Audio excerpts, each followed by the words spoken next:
दोस्तों एक बार फिर तो सारिਆਂ ਦਾ ਵੈਲਕਮ है ਵੈਬਟੈਕ ਹਟ 'ਚ ਤੇ मेरा नाम अमरदीप सिंह है तो मैं ਤੁਹਾਨੂੰ ਸਿਖਾ ਰਿਹਾ ਰਿਐਕਟ ਪੰਜਾਬੀ ਲੈਂਗੁਏਜ ਦੇ ਵਿੱਚ। ठीक है तो इस वीडियो 'ਚ ਆਪਾਂ ਗੱਲ ਕਰਾਂਗੇ यूज़ क्रिएट कंटैक्सट ਤੇ यूज़ कंटैक्सट हुक ਦੀ ਵੀ ਇਹਨਾਂ ਨੂੰ ਆਪਾਂ ਕਿਵੇਂ यूज़ करना ਤੇ ਆਪਾਂ ਇਹਨਾਂ ਨੂੰ ਕਿਉਂ यूज़ करना। सब तो पहला ਤਾਂ ਤੁਸੀਂ ਆਪਦੀ ਸਕਰੀਨ ਦੇ ਉੱਤੇ ਇੱਕ ਇਮੇਜ ਦੇਖੋ ਜਿਹੜਾ ਕਿ ਤੁਹਾਨੂੰ ਰਿਐਕਟ ਡੇਟਾ ਫਲੋ ਉੱਪਰ ਇਹਦੀ ਹੈਡਿੰਗ ਲਿਖੀ ਹੋਈ ਹੈ ਤੇ ਕੁਝ ਇਹਦੇ ਵਿੱਚ ਕੰਪੋਨੈਂਟ ਬਣੇ ਹੋਏ ਆ। ठीक है तो इन्हां दे विच आह प्रॉप्स पास होके डेटा फ्लो हो रहा, यानी कि ये दिखाया गया भी आप component they which data pass करते हैं, डेटा आप सेंड करते हैं एक कंपोनेंट तो दूजे कंपोनेंट दे विच, तां आपां नूं प्रॉप्स यूज़ करने पैंदे। ठीक है हुण इह च प्रॉप्स दे उत्ते भी आप एक वीडियो लैके आए सीगे, वो तुसीं देख सकदे हो। जे तुहानूं प्रॉप्स की कोई जानकारी नहीं तो ये प्लेलिस्ट शुरू तो देखो, तो मैं एक एक चीज़ तुहानूं रिएक्ट दी समझा रहा इह च। तां हुण आपां इस इमेज ते आने हैं, यानी कि जिहड़े आह कंपोनेंट बने हुए है, यह मेन कंपोनेंट उपर बनया हुआ पेरेंट कंपोनेंट आप बोल सकते हैं, बाकी ये चाइल्ड है। ठीक है सारे हुण आह जिहड़ा सेंटर वाला कंपोनेंट आ जिथे तुसीं माउस का कर्सर देख रहे हो, अगर आप ये डेटा सेंड करना तो फस्ट वाले तो आप ईजिली ये आप सेंड कर पावांगे। बट अगर आप लास्ट वाले components they which data send करना तो इन्हां च आप डायरैक्ट डेटा आप ट्रांसफर नहीं कर सकते, आपू प्रॉप्स पहला लैके आना पऊगा आह सैकेंड वाले कंपोनेंट च, फिर आ लास्ट वाले कंपोनेंट च प्रॉप्स के जरिए डेटा आऊगा सैकेंड वाले चो। ठीक है यानी कि फस्ट वाले चो डेटा आप डायरैक्ट नहीं सेंड कर सकते, सीधा डेटा सेंड करने वास्ते अपने को एक्सटर्नल आप लाइब्रेरीज वगैरह यूज़ करनी पैंदियां। तो ये आप हुक्स यूज़ करते हैं फंक्शनल कंपोनेंट दे विच कंटैक्सट हुक है ना। तो रिडक्स के जरिए भी ये चीज़ पॉसीबल, तो रिडक्स से भी आप एक वीडियो लेके आएंगे, बट ये मेरा मोटिव है थोनों कंटैक्सट हुक बारे जानकारी देना। ठीक है तो आप जिन्ना चर प्रैक्टिकल नहीं करते उन्ना चर थोनों समझ नहीं आना। तो आप चलते हैं अपने विजुअल स्टूडियो कोड अपनी वैब एप्लीकेशन आप खोल लें। ठीक है तो ब्राउज़र से आ देखो मैं रन कर रखा। ठीक है तो वैबटैक हट आ रहा app.js कंपोनेंट रेंडर हो रहा, वो H1 दे विच मैं वैबटैक हट लिख रखा। हुण एक कॉम्प नाम का फोल्डर मैं बनाया, ये कुछ आप चाइल्ड कंपोनेंट बना लें, यानी कि ये पेरेंट गिन लो ऐप वाले कुछ ये बच्चे कंपोनेंट बना लें आप। ठीक है आप एक नवी फाइल बनाने ये आप लिख दें नाम चाइल्ड 1.js। ठीक है तो एक आप होर बई नवा बना लें बच्चा, तो आप लिख दें चाइल्ड 2.js। ठीक है आ दो आप कंपोनेंट बना ले। हुण आप पहला तो इन्हां दे विच कुछ कोड लिख दें, मैं शॉर्टकट यूज़ करदा RFC react functional export component enter मारते हैं। ये बई एक एक्सटेंशन मैं की भी वह कमाल है, मैनू इन्ना कोड नहीं देखो लिखना पिया। तो चाइल्ड 2 एक्सपोर्ट भी हो गया, फंक्शनल भी वह एक फंक्शन भी बन गया, तो रिएक्ट भी वो इंपोर्ट हो गई। ठीक है तो हुण आप ये लिख दें सिंपल H1 च ये आप लिख दें चाइल्ड 2 है ना। हुण आप इनू रेंडर करते हैं चाइल्ड 1 दे विच आप इवें करते हैं RFC लिख के छेती तो छेती रिएक्ट विद। इधर आप सिंपल आ वेखो एक फंक्शन बनाया, तो इधर फैट एरो फंक्शन बना लिया। ठीक है कन्फ्यूज ना हो, काम उन्होंने सेम ही करना। ठीक है ये विच आपां जिहड़ा है चाइल्ड 2 है इनू रेंडर कर लें। ठीक है हुण चाइल्ड 2 नूं आपां उत्ते इंपोर्ट भी कर लिया, तो रेंडर भी कर लिया। ठीक है हुण चाइल्ड 1 नूं आपां app.js च आ वेलकम वाला कट दें, तो इत्थे आपां चाइल्ड 1 नूं कंपोनेंट नूं यूज़ कर लें। ठीक है तो चाइल्ड 1 भी इत्थे यूज़ हो गया, तो इंपोर्ट भी हो गया। तो ब्राउज़र च हुण अपने को आउटपुट आनी चाहिए है चाइल्ड 2 वाली। ठीक है तो आ देखो चाइल्ड 2 वाली आ गई ना। हुण एक चीज़ मैं इत्थे ध्यान नाल देखो, जो अगर आप हुण ऐप वाले च कुछ डेटा ट्रांसफर करना तो आप सब तो पहले इत्थे प्रॉप्स पास करांगे। ठीक है प्रॉप्स बारे जे तुहानूं नहीं कोई जानकारी तो मैं कोई वीडियो बनाई सी इसे प्लेलिस्ट दे विच, तुसीं देखो शुरू तो देखो मेरी प्लेलिस्ट ताकि तुहानूं समझ आ सके।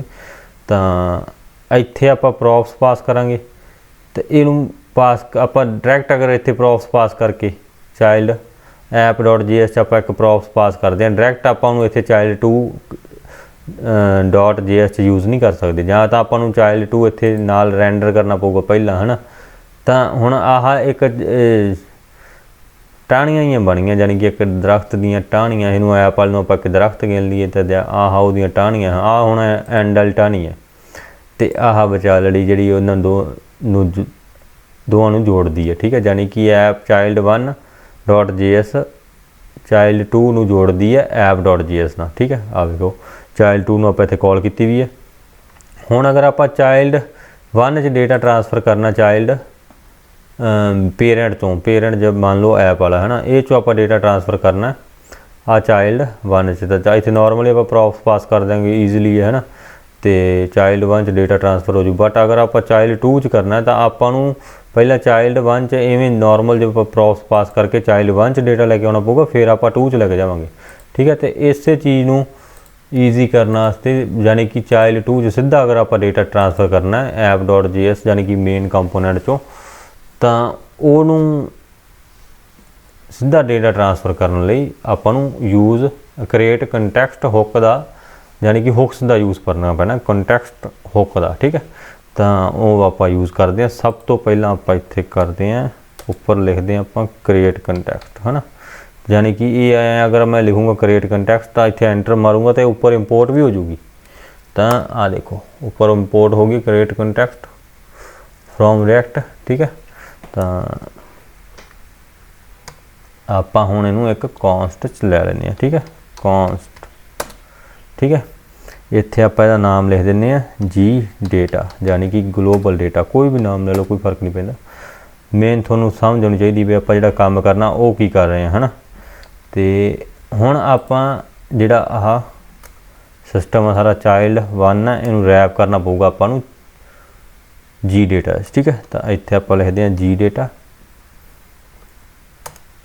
ਇਹਦੇ ਅੱਗੇ ਲਿਖਣਾ ਪਊਗਾ ਆਪਾਂ ਨੂੰ ਪ੍ਰੋਵਾਈਡਰ, ਠੀਕ ਹੈ, ਡਾਟ ਪ੍ਰੋਵਾਈਡਰ ਲਿਖਣਾ ਪਊਗਾ, ਠੀਕ ਹੈ। ਜਾਣੀ ਕਿ ਡੇਟਾ ਪ੍ਰੋਵਾਈਡ ਕਰਨ ਦੇਣਾ ਆਪਾਂ ਸਾਰੇ ਜਿੰਨੇ ਵੀ ਇਹਦੇ ਵਿੱਚ ਆਪਾਂ ਕੰਪੋਨੈਂਟ ਰੈਂਡਰ ਕੀਤੇ ਹੋਣਗੇ। ਅਤੇ ਆਹ ਆਪਾਂ ਇਹਨੂੰ ਕਰਤਾ ਬੰਦ, ਹੈ ਨਾ। ਅਤੇ ਆਹ ਹੁਣ ਆਪਾਂ ਜਿਹੜਾ child1 ਰੈਂਡਰ ਕੀਤਾ ਇਹਦੇ ਵਿੱਚ, ਇਹਨੂੰ ਆਪਾਂ ਨੂੰ ਇਹਦੇ ਵਿੱਚ ਹੀ ਲੈ ਕੇ ਆਉਣਾ ਪੈਣਾ, ਠੀਕ ਹੈ।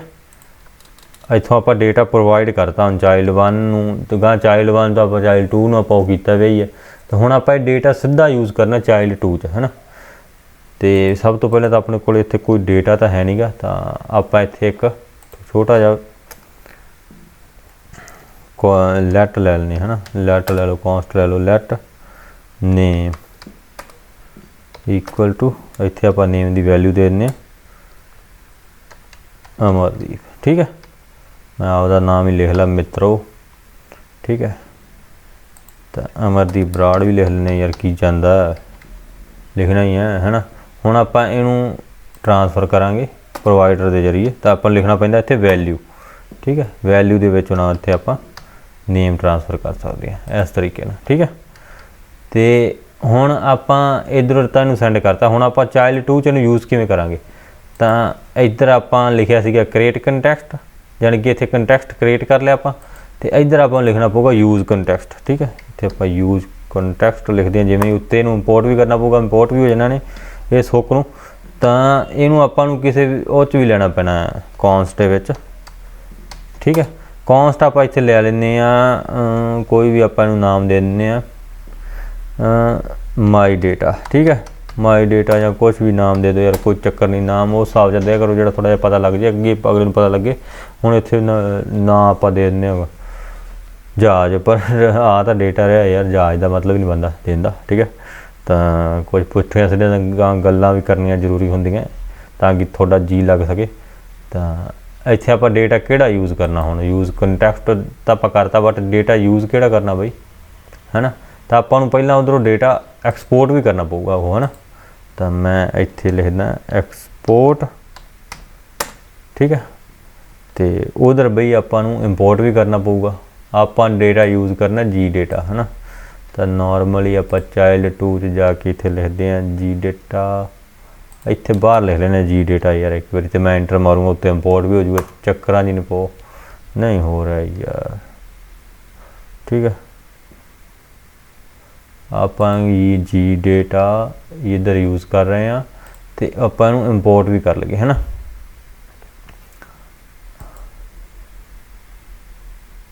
अगर ਇਹਨੂੰ ਆਪਾਂ एक फेरी